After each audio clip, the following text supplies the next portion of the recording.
CPM high high CPM high high CPM high high CPM high high CPM হুশিয়ার হুশিয়ার হুশিয়ার CPM হুশিয়ার হুশিয়ার হুশিয়ার কংগ্রেস হুশিয়ার হুশিয়ার হুশিয়ার কংগ্রেস হুশিয়ার হুশিয়ার হুশিয়ার সিপিএম কংগ্রেস জনজাতির নিয়ে নোংরা রাজনীতি বন্ধ করো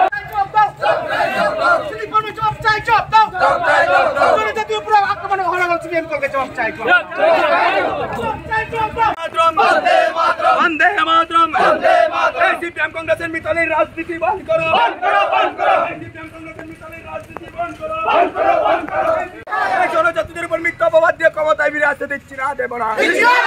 জনজাতিদের উপর মিথ্যা অপবাদ দিয়ে ক্ষমতায় ফিরে আসতে দিচ্ছি না, দেব না। আমরা দেখেছি আগামী কিছুদিন আগে, গত কিছুদিন আগে আমাদের সুদীপ বর্মন, কংগ্রেসের সুদীপ বর্মন, উনি বলেছেন যে জনজাতিদের উপর নাকি একটা কুমন্তব্য উনি করেছেন ভারতীয় জনতা পার্টির দ্বারা।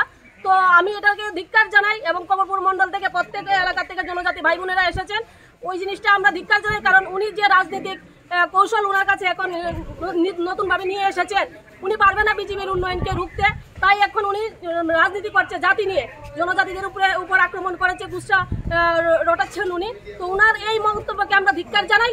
আমরা কমলপুর মন্ডলের পক্ষ থেকে আজ বিক্ষোভ মিছিল করেছি, আমরা ধিক্কার মিছিল করেছি এবং আমি হুঁশিয়ার দিতে চাই সুদীপ বর্মনকে যে উনি জাতি জনজাতি নিয়ে রাজনীতি বন্ধ করুক।